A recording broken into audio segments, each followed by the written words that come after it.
This is the Bloomberg Surveillance Podcast. I'm Lisa Abramowicz, along with Tom Keene and Jon Ferro. Join us each day for insight from the best in economics, geopolitics, finance, and investment. Subscribe to Bloomberg Surveillance on demand on Apple, Spotify, and anywhere you get your podcasts, and always on Bloomberg.com, the Bloomberg Terminal, and the Bloomberg Business app. Ed Yardeni joins us now, president of Yardeni Research. Ed, I didn't know whether to be offended or not by those comments. Ed, great to catch up with you. You coined the phrase bond vigilantes. Ed, are the vigilantes back? I think they are. They're certainly saddling up. Usually the bond market is driven by inflation expectations, and what everybody expects the Fed to do about inflation.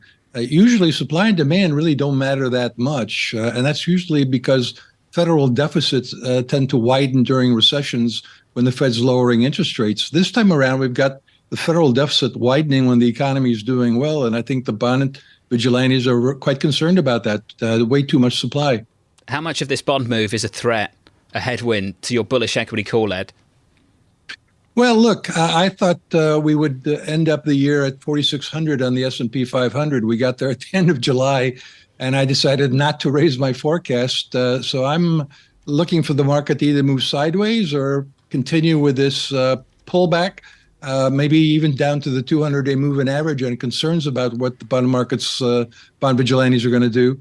But then I think by year end, we'll still end up around 4,600. Next year, I'm looking for 5,400. But I think in the short term here, it's why the market has been down since really the end of July. Is a 4,600 level or even a 5,400 level next year realistic or consistent with bond yields that don't materially go down from where they are right now? Well, welcome back to normal, right? We had abnormally low interest rates for a very long time, and central banks around the world kept trying to pump more liquidity into the system to bring inflation all the way back up to 2%. Now we're back to where we were before the 2007-2008 calamity. We've seen real interest rates, the 10-year TIPS yield, go back to 2% instead of staying around zero or slightly negative. 2% plus 2.5% inflation premium is 4.5%.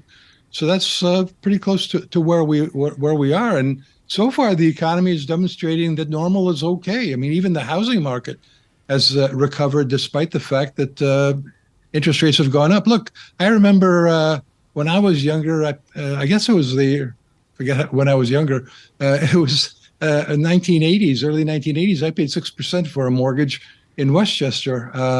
It's all a matter of perspective, right? Well, but housing prices were a lot lower then, right? We hadn't necessarily seen the inflation relative to income. Correct. We hadn't seen the inflation in assets that was spurred by low rate policies for so long. Mm-hmm. There was a theory before we got here that rates going up to this level would decimate all these bubbles that had emerged during that era. Are you saying that that's not true? That people have basically refinanced and managed their balance sheets well enough to avoid that? Yes. Really, just empirically, it's pretty clear that all this talk about a recession so far hasn't panned out. I mean, we still have that kind of risk, I suppose. But really, the way it's unfolded is as a rolling recession. It hit housing, and then it hit goods. Now it's going to hit commercial real estate. But now I think, given what retail sales did in July, the goods recession may be over. And the housing recession may be bottoming. Can I just put it on the record that if a boomer wants to sell me their home for $50,000, I'm happy to pay 15% on a loan for that? Okay, it's on the record. Back then, that was a lot of money for a house. If anyone's out there, Ed, but what was the multiple of the average salary, Ed, compared to what it is now? Ed, it's ridiculous now. Look, these are different times, but on the other hand, I think the real abnormality was the period since 2008 through the pandemic until really 2022 when the Fed had to start raising interest rates. But look, I think inflation's coming down. I think you were talking about Powell. I think Powell's going to talk hawkish, but when you really listen to the message, I think he's going to agree with John Williams, the president of the Federal Reserve Bank of New York, and say, you know what, we are making progress on inflation, and if we continue to do that, we're going to have to lower interest rates next year. Oh, you think he'll entertain that conversation, Ed? Just the idea that you don't want real rates to get more restrictive. Yes. You want to keep them consistent.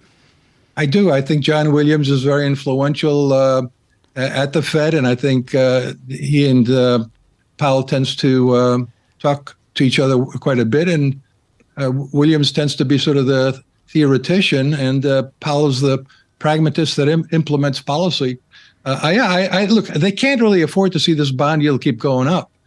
So they've got to calm the bond market down. And I think they're going to have to concede or acknowledge that inflation has come down. Look, the CPI, excluding shelter, is up only 2% on a year-over-year basis in July. The CPI core, excluding shelter, is up 2.5%. We're under 2%. All we have to do is wait for shelter inflation to come down, and we know it's coming down. But Ed, where is the neutral rate then, once we get to that 2%? And how high can it be to still allow the stock market rally that you're predicting? I have to tell you, I wrote a book on my experiences for 40 years back in 2018. And one of the conclusions I came to is I don't really understand the neutral rate, the real rate. It's a theoretical construct. It's not something you can observe. I'm sort of an empiricist. I do follow the data. I'm data dependent like the Fed. And I think what it demonstrates is that the real rate is higher in the sense that the economy has been able to withstand these kind of levels of interest rates, which we really haven't seen in over a decade. Right now, we're all bond market dependent, aren't we? Ed, thank you, Correct. sir. Always good fun, Thank you. Ed. Ed Yardeni, who, of course, decades ago coined that phrase, bond vigilantes.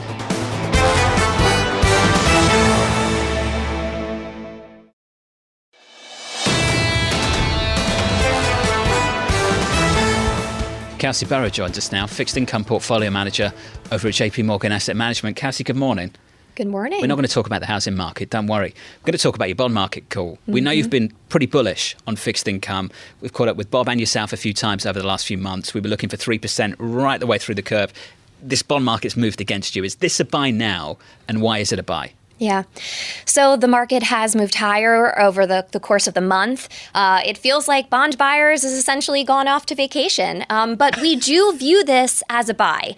And the list of items that the consumer is going to need to deal with when they get back from their holidays and they look at their bills, I mean, the list is really growing. So, for instance, we're coming back to the fall. Student loan payments are restarting. Mortgage rates, as you just mentioned, are at their highest level since 2001. You have people in California, Alabama, and Georgia who deferred their taxes who now need to make due on that. Credit card balances are also rising. With that, interest expenses on that are rising as well. So when I look at things like the retail sales report, which is an inherently very volatile number, what I see is a pull forward of consumption, a lot of fun this summer, and we're getting to the point where some of that fun has run out. In fact, we talk about the Taylor Swift tour, the Eras tour. She's going abroad. The U.S. economy is going to have to make it on their own. Right? Okay. All right. So putting Taylor Swift and the Swift or tailwind to the U.S. economy aside, how much conviction do you have about what's behind the move that we have seen other than just everyone's on vacation? Yeah. So we've been looking back at the end of prior rate hiking cycles. So 2000, 2006, 1995.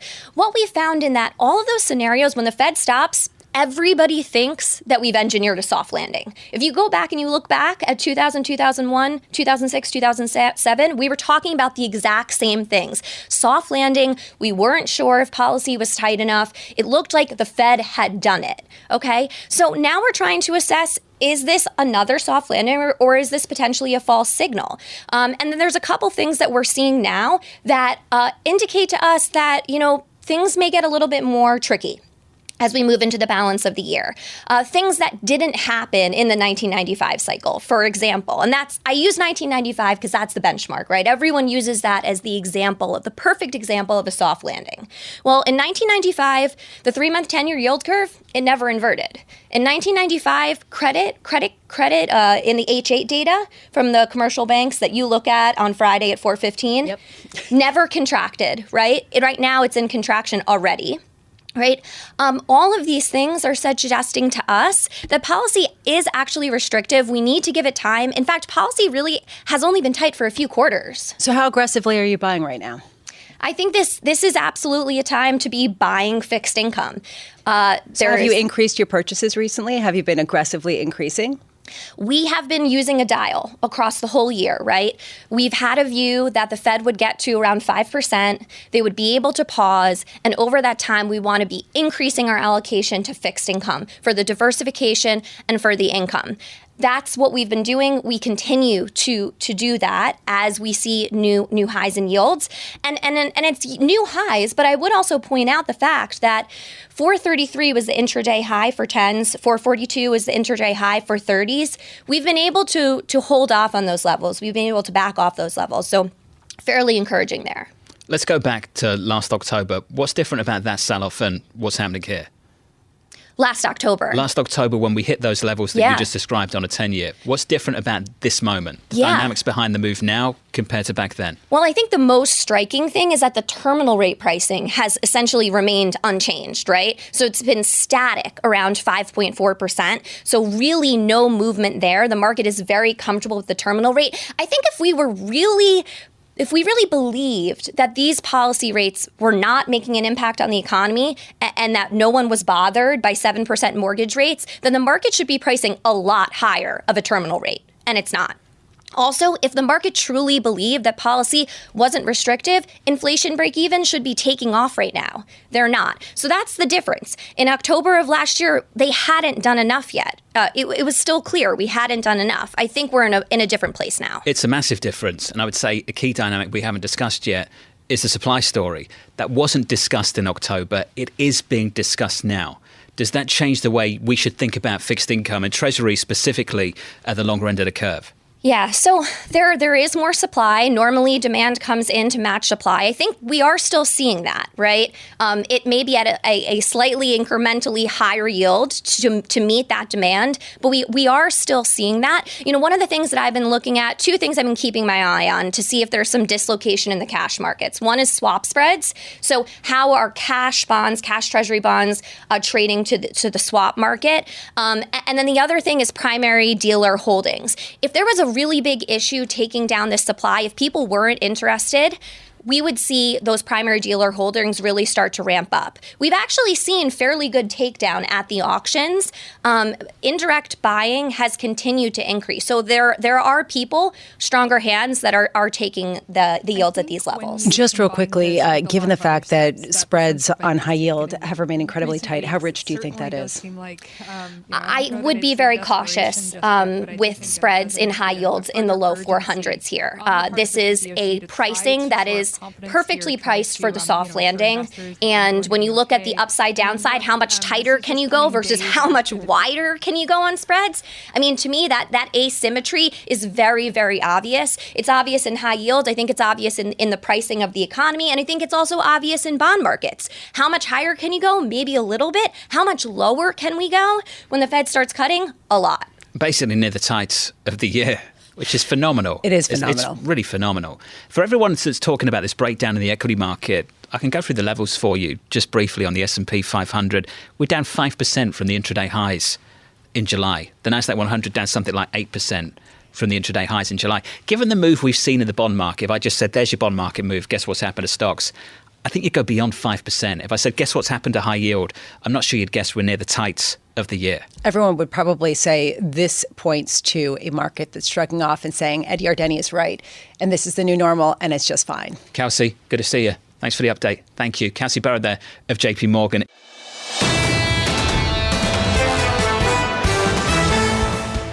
Well, Sheila Kahyaoglu, Senior Equity Research Analyst at Jefferies, joins to actually answer the question that we keep speculating on with absolutely uneducated impressions of the tickets being really pricey. Are ticket prices going down as much as the U.S. CPI report seems to suggest?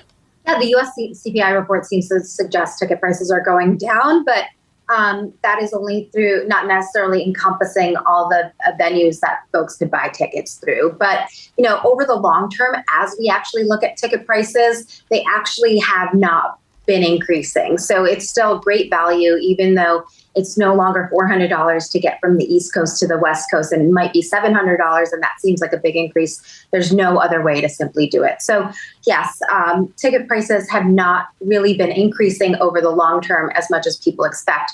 And when we look at the industry overall, we're expecting ticket prices to be about 15% above 2019 levels in 2023, and basically flattish year over year in 2024. So not much of an increase. And what we're seeing in the airline market right now is a dichotomy between domestic fares and international fares, where domestic fares are actually seeing declines and sequential declines as we head into Q3, just given demand softness there.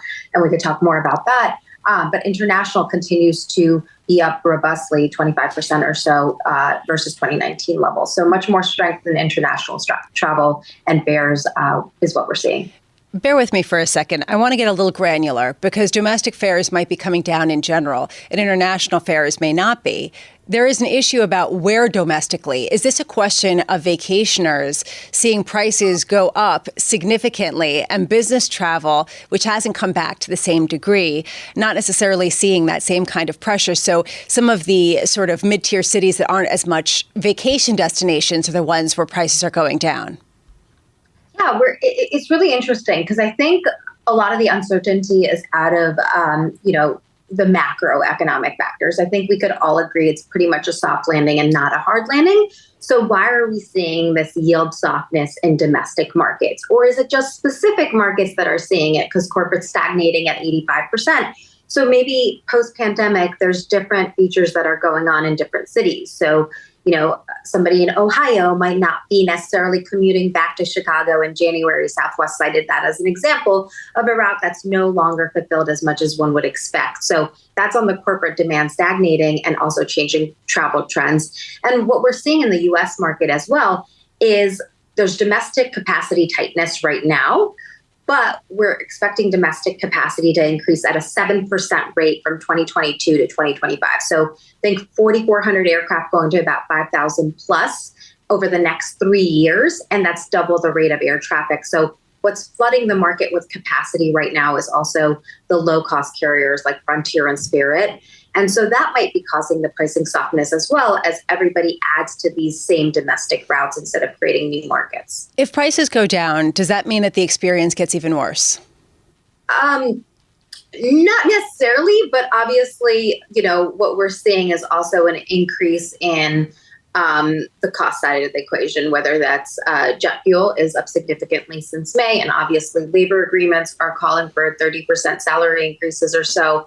So yes, one would infer that if prices are going down, your revenues are going down, and your costs are going up, your margins are getting squeezed as an airline, and the customer experience might be impacted by that. Which raises this question, Sheila, and it's something that I've been asking myself. At what point is it not worth flying anymore, or is it worth sort of readjusting vacations to try to drive places or have some sort of alternative? Are you seeing any kind of exhaustion after 2 years of YOLO and 2 years of pandemic revenge spending and revenge traveling? Is there any exhaustion to shift away from this boom that we've seen in the airline industry that has driven so much of the gains across the board? Not necessarily. I mean, we're still bullish on the certain airlines such as Delta, where they have a premium offering, an international focus, and that premium offering is really holding on to, that pricing, that experience. People are paying up for that. And they're also expanding with their Sky Miles program and their American Express credit card. So they're providing a little bit more of a lifestyle, expanding beyond just being an airline. So not necessarily. So can we just lean into that American Express thing? That's another hot debate on surveillance about whether the lounge is increasingly becoming a perk for credit card owners and less about people who actually fly around on the planes. Is that basically where this is going? And how lucrative actually is this at a time where people are crowding into the lounge and trying to eat as much as they can and drink as much as they can before they get on the planes? Well, if you think about it, the airline industry, they trade at about a 60% discount to the market. So about 5 to 6 times EBITDA. And if you think about credit cards like Visa and Amex, they trade at double to triple that multiple. So what we've seen with airlines is a focus on loyalty programs, a focus on that experience as well. But obviously, Delta does not disclose what percentage of its free cash flow is generated from its SkyMiles program, but we assume it's pretty hefty, and that helps the company's valuation. So I think that's where the focus is just the multiple equation, and obviously the loyalty factor as folks keep coming back to a certain airline because of the points and continuing to accumulate those. You talk about Delta. We also have talked about United and American Air as far as the gains that we've seen so far, particularly with the international travel and the resurgence there. You mentioned Frontier and some of the other discounters. Are they going to see their time in the sun? Are they going to start to reassert their muscle now after lagging behind for a while? We don't think so. We actually just downgraded Southwest Airlines to an underperform rating. Specifically for this carrier, we think that they're going to be pressured in the middle. They're not part of the network carriers, and they're not necessarily part of the low-cost carriers. So they're going to see pressure, and that's why the company announced a $500 million plan to $500 million of it planned improvements in their earnings outlook with their network optimization plan that they're starting now, but won't be really fulfilled till Q2 2024. And they're going to restructure some of those routes to better fulfill where they're seeing demand. So for now, we are quite negative on the lower cost carriers, given we don't think that they're going to see a pricing improvement, and they're going to continue to see yield softness, particularly as U.S. domestic capacity increases over the next 2 years. When it comes to the major airlines, how much of the gains that you expect are going to be driven from business versus consumers and just people who are vacationing? Our assumption is really for total air traffic to grow 4% over the next 3 years. That's global air traffic. And when you think about global air traffic, it grew about 5.5%, 6% over the last 2 decades. So we have taken a point off for China being slower to recover, and we have taken a point off for Zoom replacing some in-person meetings. So we've already factored that corporate kind of stagnates at this 85% level, 85, 90% of 2019 levels. And I'm kind of surprised at that, actually. I thought it would be better. My travel schedule is certainly more robust than it was in 2019, but, clearly not for everybody else. So really the factor here is how airlines do with leisure, and that, there's a hybrid leisure and business travel factor, and more focus on how they do internationally in Atlantic markets and Pacific markets Asia Pacific markets as those reopen, given what you're seeing in U.S. domestic leisure and Latin American leisure is basically already above 100%. Sheila Kahyaoglu, thank you so much for being with us and for joining and giving us a sense of what we can expect in the airline industry.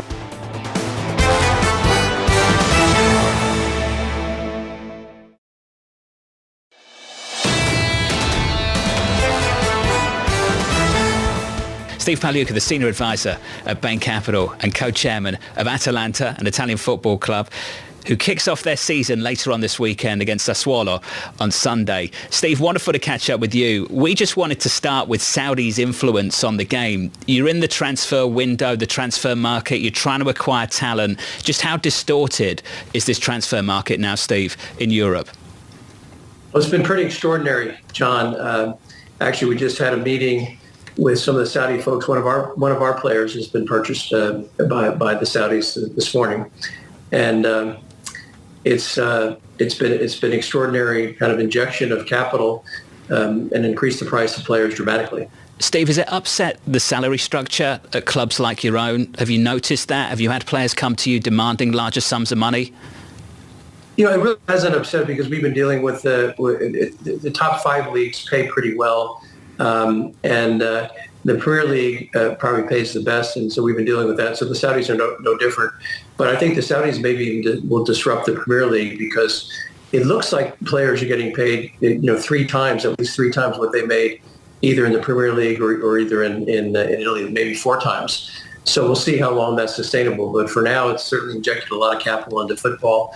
And football truly is becoming a global sport, and that's why they're focusing on it. Steve, how does it shape your investment prospects at a football club like Atalanta when you take a stake in, let's say, a mid-sized Italian team hoping for much bigger things? Does it make things less sustainable in football when you're competing against a price-insensitive player like Saudi Arabia? Well, the good news is each team has 11 players, so there's plenty of great players out there. You just have to be smart, and you really have to have a great development capability, and that's what we have here at Atalanta.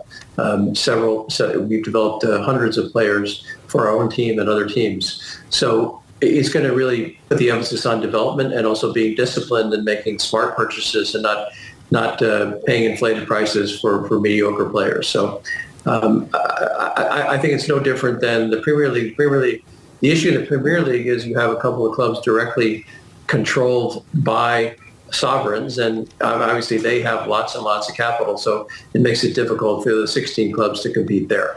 There is a question also about what the new economic model is if you're investing in some of these clubs. We've seen at least a couple clubs seem to go into second or third tier and then look to broaden the commercial appeal, the content on a broader level, not just the games, but also Netflix series and other ways of popularizing it. Is that a way to kind of key in and give an economic upside to potential players in a way that just paying them off doesn't cut?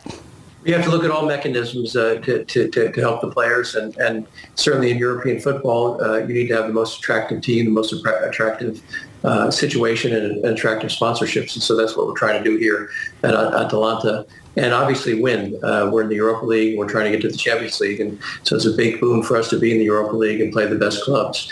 So each team has to have that kind of strategy and have to be creative with the money that's out there. And it's not without risk. You've seen many teams relegated. There's this. As opposed to the U.S., you have a relegation model where if you don't spend thoughtfully and you don't perform, you get down to the next level, and then you're in real trouble financially. So there's high upside and there's high downside in this game. Although that said, Lionel Messi, watching him down in Florida, he looks like he's on a joyride.